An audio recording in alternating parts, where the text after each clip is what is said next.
special education parents and teachers, the overwhelm is real. We all know that we have better days than others. We have better weeks, better months. We just have better seasons sometimes than other times.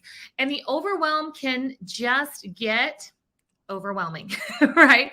Like there's just so much going on in your work life, your personal life, your home life, your friendships, so many things that's happening that sometimes we get lost in how to get back on track. In fact, getting back on track sometimes even feels overwhelming itself.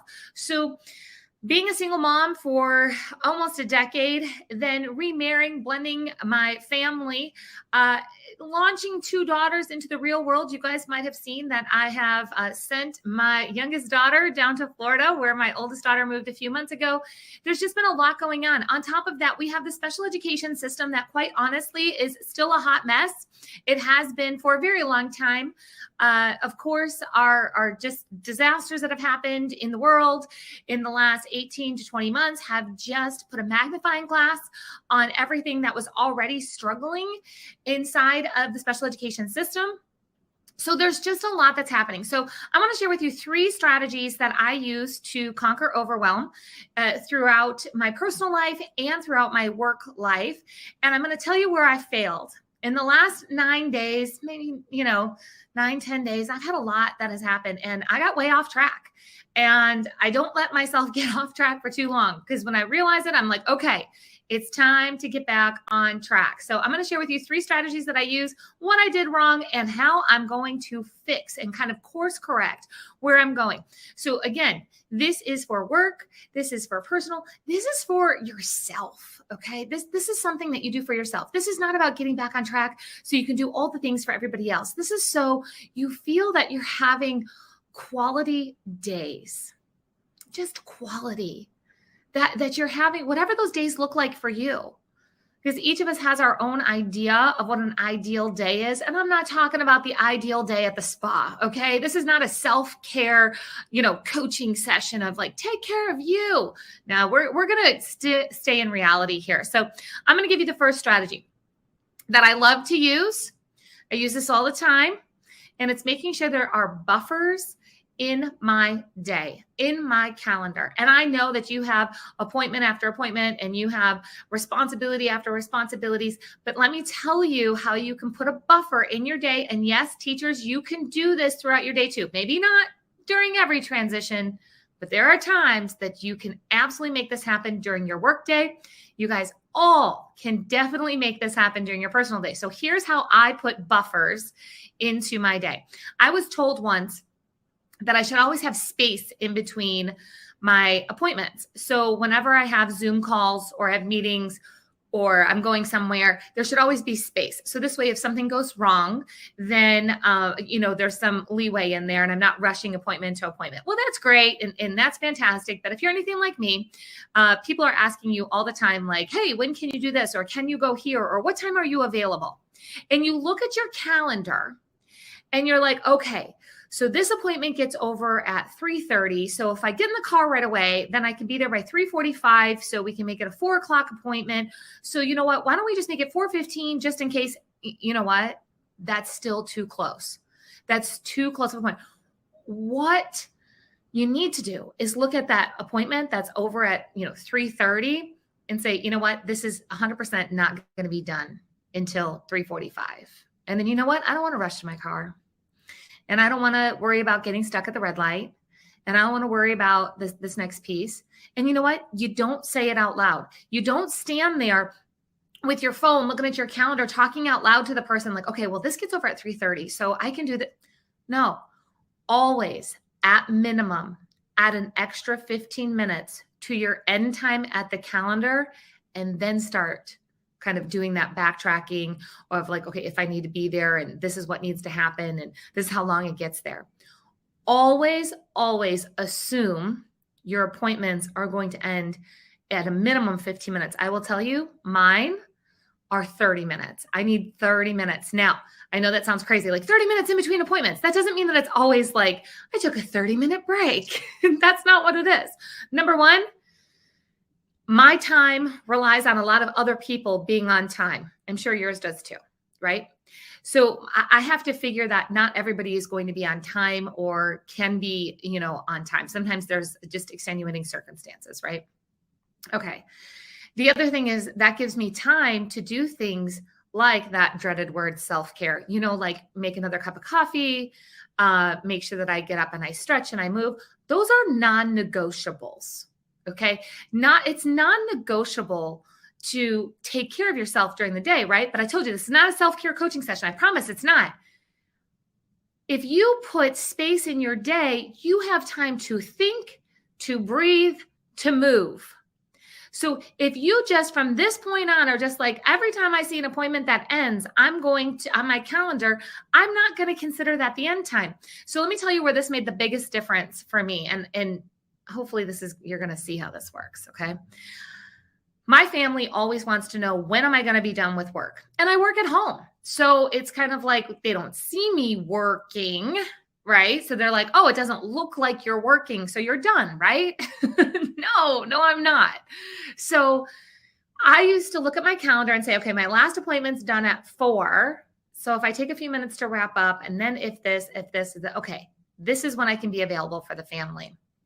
And instead, I now say, oh, if the appointment's over at 4, the appointment's really not over till 4:30. So, and that allows me to then put space in there to be fully present for the next appointment, for that next thing. So I'm going to challenge you that as you look at your calendar going forward, as you start to set all of your big goals and all your big plans and all the things that are going to go on your calendar for the new year, that you consider putting a buffer that's a non-negotiable, and never assume that something's going to end on time. And here's the thing, worst case scenario, you got an extra 15 minutes in between your appointments. Okay. And I'll tell you, those 15 minutes as a special education teacher or a parent, those 15 minutes are like glorious, right? When you don't have to hustle from one space to another. You know what? And maybe you'll get a couple emails done. Again, maybe you'll take that stretch. Maybe you'll go refill that, water bottle. But the bottom line is you won't have to tell people, hang on 1 second, I got to go fill my water bottle and then I can come back to you. That's not good. That's not good. You got to have a buffer, and you have to assume your appointments are always going to end later than what they are on your calendar. Okay. Second thing, and I've known this one for a while, but I'm just going to say it. This is where I failed. This is where I failed specifically in, let's say, the last 2 weeks. It is just about impossible to be in a growth mode and a transition mode at the same time.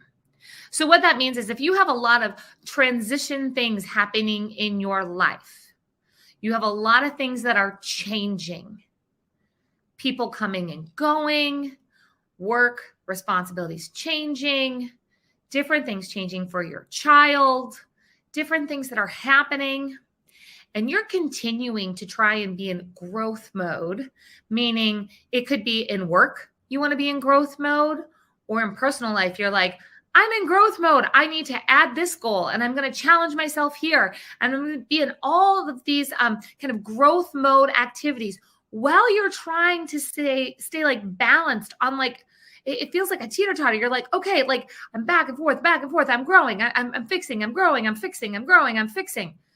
That is really hard. And this is where I was in this growth mode.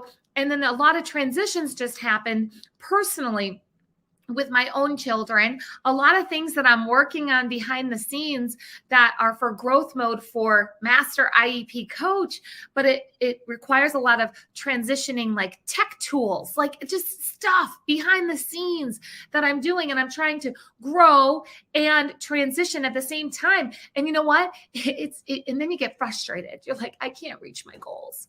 I can't do this. So I'm going to challenge you that if you are in a season of transition, that transition might be a few days, you're going to be like, okay, the next few days are rough. Like I am not going to add anything more to my plate. I am not going to be in growth mode.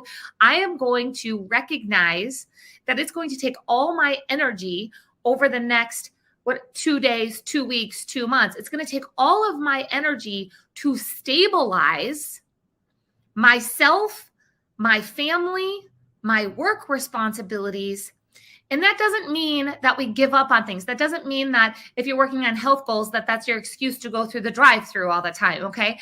But it does mean that maybe if your goal was, I've already been exercising 3 times a week, but I've been meaning to go to 5 times a week, and I'm trying to do 5 times, but I'm in this transition period. Do you see that? So a lot of times we're adding things in, like I'm making progress. And then it feels like we're slowing down or not making progress because we're taking care of things that are unstable, that are in the middle of transition.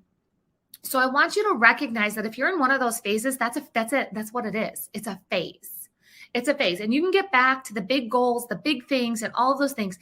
But if you recognize that you're in this transition, you can go, okay, this is what I need to do to stabilize and to not lose the ground that I've already made. But maybe I need to take a deep breath and get through whatever this is. Like, that's okay. And again, that doesn't mean that we make excuses and put off our goals forever and ever and ever. It means recognizing that sometimes it's not the right season for certain goals. And again, a season could be a couple days, a couple weeks, a couple months. It doesn't have to be years and years. So goofy me, I was doing all these new things in the middle of, moving my daughter across the country. That was ridiculous. What was I thinking? So I had to step back and go, no. Okay, listen, what did I start that I can put on hold until I stabilize, and then I can go right back to those things. And I'm excited. Actually, today is that day. Today is that day that it's kind of like, okay, take a deep breath. Where am I at on all of these projects, on all of my responsibilities, and how can I get back on track? Okay, so there's a third thing. Have you guys ever heard that? Like, prioritize your day. Pick the top 3 things that you need to get done and get those things done each day. Like, those are your priorities. Stick to it. Just do it. I'm actually going to challenge that theory of like this top 3 things every day. You know what? There were many, many times when my daughter was not doing well medically. There's many times when just life was happening, whether it was work or personal, that 3 things felt like a lot because there was all these other random things that 100% had to get done. It's not like they were like these priorities by choice, right? There were things that had to get done. So adding, 3 top priorities or even naming the 3 top priorities felt exhausting, absolutely exhausting. So pick one thing each day is my suggestion to you. When you're in these times of chaos and overwhelm, pick one thing that when you go to bed at night, you're like, okay, at least that got done. And you know what? It doesn't have to get done first thing in the morning. It can be any time during the day. What's that one thing each day that you need to get done? If you're in the season of overwhelm, you don't need your top 3 priority. Now I'm going to give you a kind of a bonus time management task here. We all have a to-do list that's way, way too long. And it's hard to figure out what do we take off of that. I know as special education parents and teachers, there's a lot of things on our list that we can't take off of. There's a lot of things on our list that are time sensitive. But watch how you're prioritizing those things on your list when it comes to what day they are due. Okay, so here's what I mean. We got a big long list. Everything's got a to-do list or a timeline or something that's telling us we have to get it done by this day. And, so today is Wednesday. So I'm going to finish all the things for Wednesday and then I'll see what else I can get done. The mistake is a lot of times that people go, okay, I got everything done for Wednesday. Let me see what else is on my list. And they pick random things off the list to just get done. And some of those things are not due until Friday. So it's like, okay, I did everything for Wednesday. Now I did one thing for Friday, one thing for Thursday, one thing for Saturday, one thing for next Monday. And that list still continues to grow. And you always feel like you're behind because Thursday comes around and you're like, okay, all right, what needs to get done today? So then you do everything for Thursday and then you go, okay, here's one thing for Saturday, one thing for Tuesday, one thing. Okay. No, if you prioritize by the due dates, you start to get ahead. So I'm going to do everything for Tuesday and then I'm going to look to Wednesday and then I'm going to look to Thursday and I'm going to stay in order. So by the time I do this for a few days, and it takes some practice to have the discipline to not just kind of do some of the things that you feel are going to this should only take 5 minutes. I'll just get it done. It never takes 5 minutes, guys. Come on. It never takes 5 minutes. That's how come we're always running, behind or we're feeling like we're behind. on things. So if I do everything for Wednesday and then I go on to Thursday's list, when Thursday comes, I don't feel the pressure. So I can get the rest of Thursday done quicker and I can move on to Friday and then I can get those done. And eventually you end up a day or two, or maybe even 3 days ahead on those timelines. So when those last minute things come in, like, hey, this really has to happen today, or that emergency comes in and you got to run to the ER. I mean, it happens, right? You got to run to the ER, or your mom calls, or I don't know, the car broke down. When something happens, you're not running minute to minute because you prioritized your to-do list day by day and you had strong boundaries to not even work on the easy Friday stuff when you know that there's stuff for Thursday that you need to get done first, even though it's only Wednesday. Okay? So those are some tips that you can use that I promise you they work. I have tried every planner, every strategy, everything. And you know what? You have to find what works for you. Maybe all three of these won't work for you. And that's okay. It's not the end all and be all, like this is exactly how it needs to get done. But, knowing that you can absolutely, nobody knows your calendar better than you do. Nobody knows if you add an extra 15 minutes onto an appointment. And that's considered your end time. So putting those buffers in, that's you. That's going to be like a secret weapon. Nobody's looking at your calendar like that. So just do it. Just add on those extra 15 minutes anytime that you can. And then giving yourself that grace and recognizing that you can't always be in growth mode and stability mode at the same time. And that it's just a phase. It's not a long-term setback. It's just a phase. It's just a season just to get stable. And that you're going to promise yourself to recognize, okay, a lot of things are changing right now. So I'm not going to add more on. I'm not going to punish myself for not reaching that next goal. And then prioritizing and not just doing random things off your to-do list, but really prioritizing what gets done today and then looking ahead tomorrow. Those three things can be lifesavers in our special education and our disability community. It can truly help you breathe. It can help you get, a clear mind of what is going on. It can help you feel like you're not in that pressure cooker mode all the time. I want to encourage you that we can continue this conversation and we can continue to have support in our community here, in our Master IEP Coach community and our VIP community, to make sure that we're doing not just what's right for our students who have IEPs, for our children who have IEPs, but we're doing what's right for ourselves as the caretakers, the leaders, and the educators in special education, because that's where change happens. Change happens when we get ourselves together. Change happens when we can have a clear view of what needs to happen today, tomorrow, and the next day, and the next year. But you cannot do that if you are constantly in the feeling of overwhelm.